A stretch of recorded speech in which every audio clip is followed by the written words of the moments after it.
I think college is so important to me because to go anywhere in life or to achieve what you want to achieve, you have to have education to know what's going on. The town of Camden is very small. If you blink, you'll miss it. We've never had anything like this happen here in our small town of Camden. I'm involved with Future Farmers of America. I'm in our National Honor Society. I also play every sport, basketball, volleyball, softball, and I run track. I like to be involved in everything we offer here. I make sure that if I'm behind in a class, I put that before my practices, but I'm pretty good about getting both done with equal commitment. Our parents really wanted us to go to college and always pushed us to, and not going to college isn't an option for me. It's my plan. She not only leads by example, but I've noticed the last couple of years, she's become a lot more of a vocal leader. All right, so I'll start with the JV. First off, we have Big Bad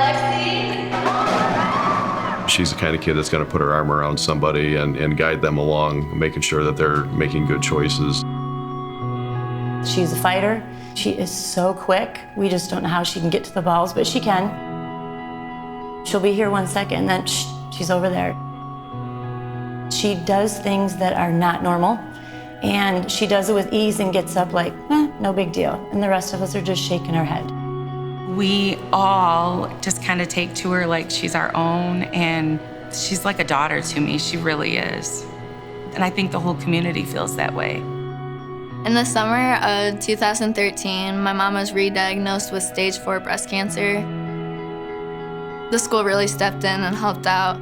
They put on a benefit to help raise money for my mom and to help us pay the doctor bills.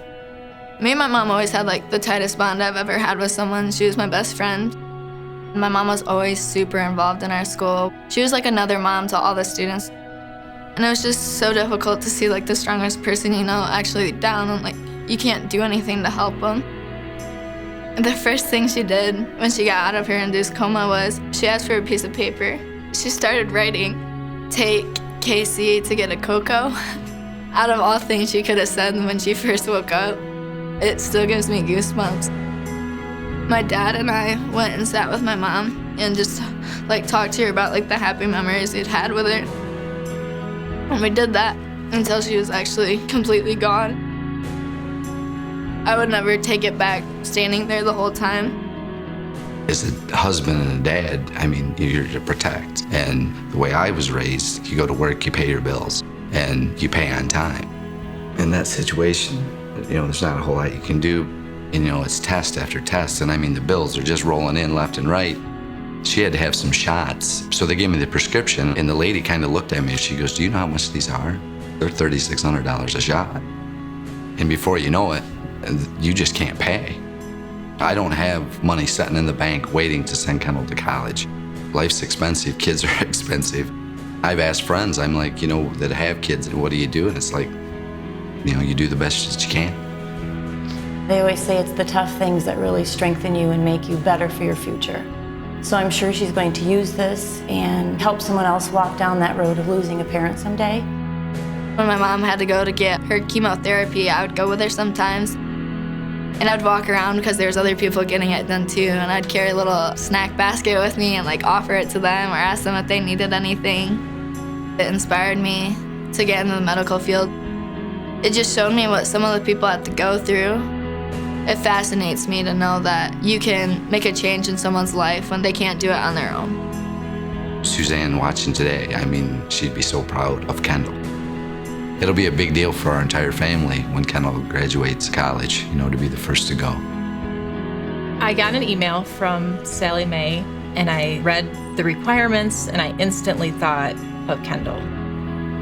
When you think about this opportunity, 15 minutes of my time is so easy. If you don't apply, you don't win. It's just been such a great experience for her too, and for the kids at the school here to really see if you work hard, the opportunities are endless. Her overall outlook on life and the way that she's been able to cope and deal with that and find positive ways and really channel a lot of that into not only her athletics, but more importantly, her academics. I can't think of a more worthy candidate. If I won this, and just be overfilled with happiness and joy that something like that actually happened to me.